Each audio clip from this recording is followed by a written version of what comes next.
let's be honest, there is something severely wrong with the religious mind.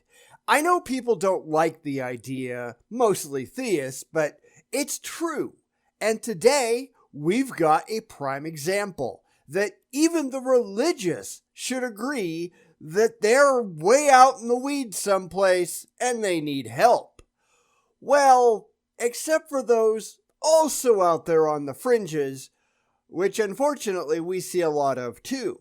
It's funny how the crazies never recognize their own crazy, but we can very clearly. So let's get going.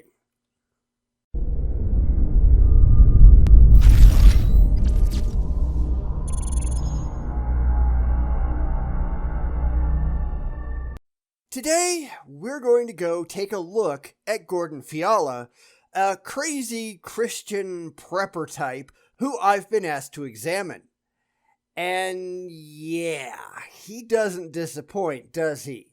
Because Gordon is a lunatic, full stop. The gears are just grinding in his head. But he'll never get the help he needs because religion. Nobody takes religious insanity seriously. And as you'll see in a moment, that's pretty sad. So let's go see Gordon try to prove God with the predictable failure that we all expect, because he's not really going to try. And maybe you'll understand just how harmful religion actually is once you see the results. Strap into your love me suits, and don't forget to bring one along for Gordon, because I think you're going to agree he definitely needs it. Alright, so if I prove electricity exists, and I have the entire formula written out and I hand it to you, I say, look, electricity, you go, the idea of electricity is unreasonable. Except that's not how it works. You have to experimentally show that electricity exists. That experiment must be able to be repeatable and verifiable. Anyone who has both the skills and the proper equipment, and the desire for that matter, they have to be able to verify your results independently. And if anyone shows that you have a fundamental flaw in your methodology, your entire claim gets thrown away. Pons and Fleischmann found that out in 1989 concerning cold fusion. Now, please show where you've done the same thing with God. Anywhere remotely close. Anything in the same ballpark. Yeah, you haven't. And that's your problem, because that proves you've got nothing at all to complain about. So, moving on. Not the applications of electricity are an unreasonable thing to fathom, but electricity's existence is unreasonable, and you don't look at it. I still proved it. It remains but a claim until you've had it verified and independently tested.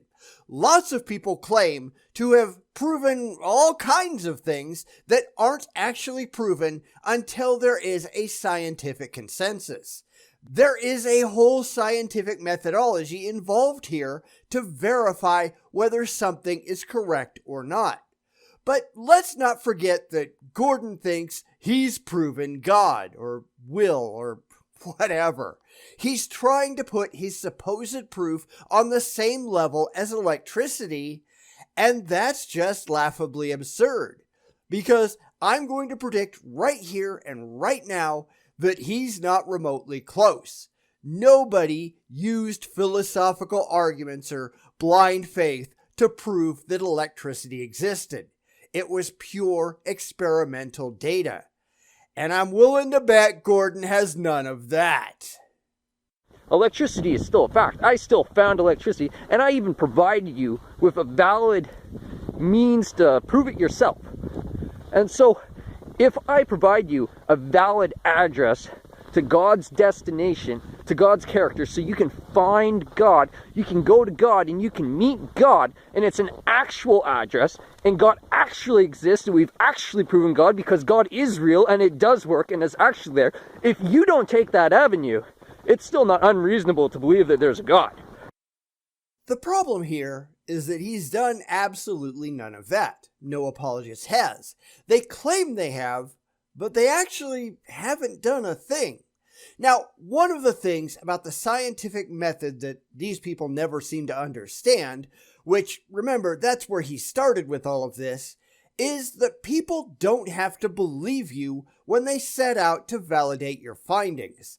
Someone could think you're a complete nutball like Gordon here is, and take your data and still try to replicate your findings. Belief isn't part of the equation. Except it has to be when it comes to these bizarre religious claims.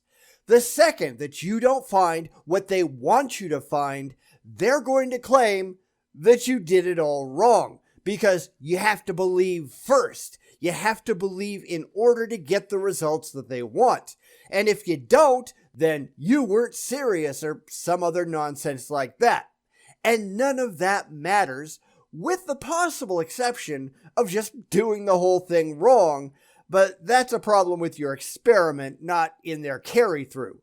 If Gordon here described it accurately and other people could follow his instructions, then there's no such thing as doing it wrong. So in that case, whose failure is this? It's certainly not ours. You're just a fucking piece of shit. No, that would be you, Gordon. You're just mad that you've got nothing. You don't understand the analogy that you're trying to make, and you're making it very, very badly. You're trying to compare apples and oranges, or electricity and gods, take your pick. Yet you're not remotely aware that you're trying to compare two completely different things, and truth be told, I don't think you care. These things simply aren't analogous. You haven't proven God in any way, shape, or form that can be independently tested or verified. You're just making empty claims. And that's why you're such an idiot. Or, in your vernacular, a fucking piece of shit. Now, God is factually real. He is factually proven. And the address which is given to you actually works, and it's logical to believe that that is the actual address. Then, by all means, spell it out for us, Gordon. Give us the experimental parameters that would allow people who choose to try your experiment to be successful. Now, keep in mind that you can't demand that people believe it first. That's just bad experimental methodology. It has to produce objectively verifiable results that anyone can do regardless of their beliefs. Let's see some of that. There can be no faith involved. Faith doesn't prove a thing. Come on, Gordon, you've made all of these ridiculous sweeping claims. How about something we can sink our teeth into? Yeah, no? You have none of that? Yeah, that's not exactly a surprise.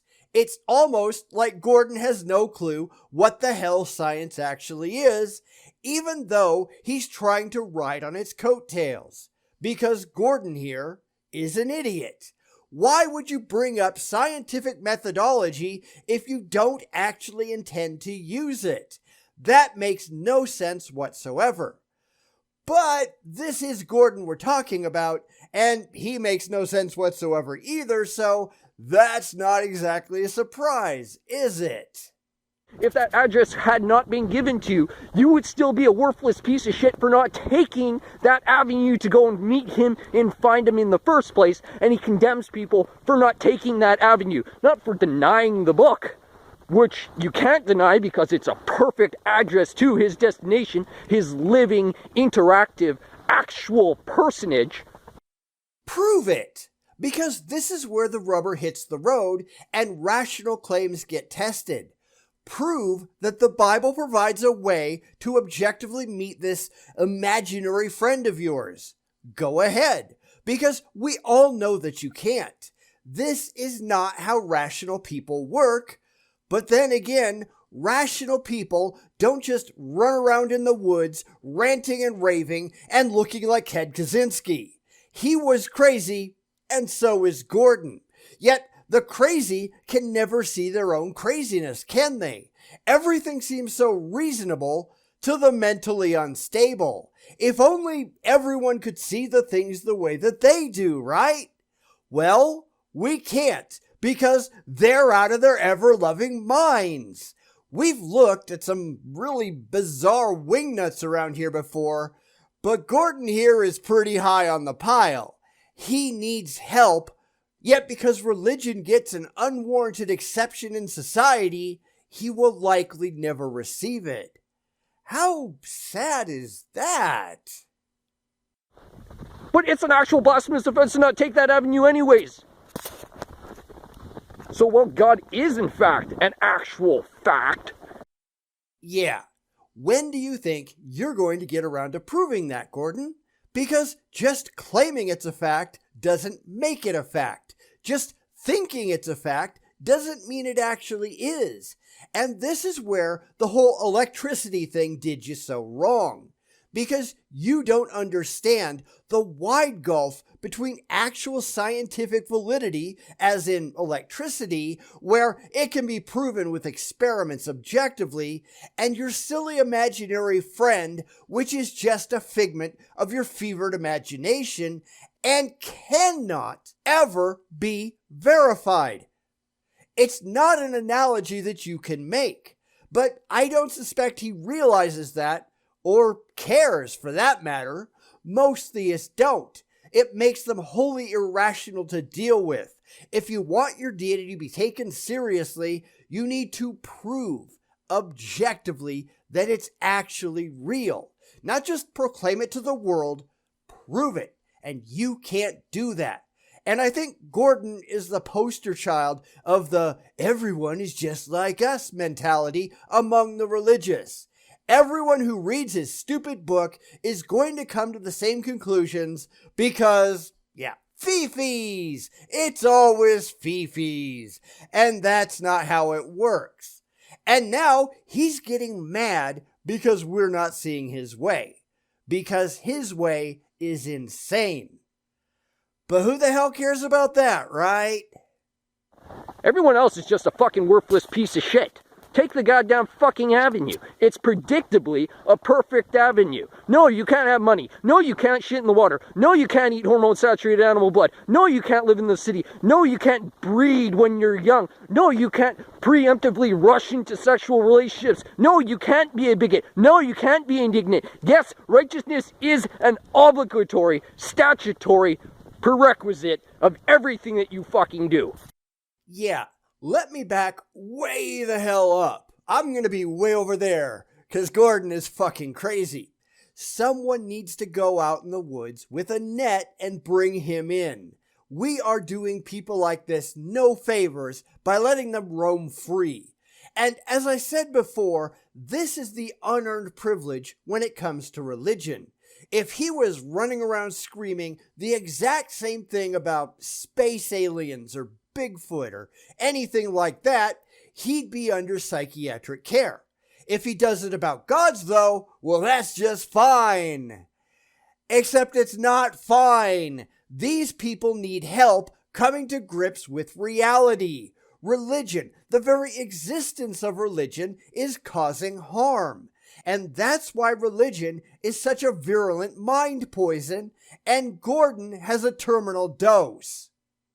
Go eat shit in hell or smarten the fuck up, assholes. Yeah. Someone here is clearly mentally unstable. He also never presented any kind of God, which I guess is hardly a surprise. He doesn't understand how anything works because he's simply not mentally capable. And that's not meant to be an insult. It's simply a recognition of reality. This guy is nuts, and it's only his reliance on religion that keeps him from getting the clozapine that he needs. I wouldn't be surprised if we saw this lunatic on the news someday after going on a wild rampage. We can see the signs, but they're going to be ignored because, you guessed it, religion. And that's not a good thing, is it? Now, I'm not a doctor, so I'm certainly not making any kind of a prognosis on the channel, but in the past, this might have wound up in the shallow end of the gene pool playlist, because Gordon is pretty shallow. Now it's just kind of sad to watch people like this existing and trying to blame everything on the religious boogeymen and realizing they'll never get the help they need. And this is why I'm not just an atheist. I'm also a very strong anti-theist. I am against religion, full stop. It only takes a couple of videos like this to make you certain that religion, all religions, are harmful to society. Yet society doesn't seem to care, do they? That doesn't matter. As long as people feel good, fuck it.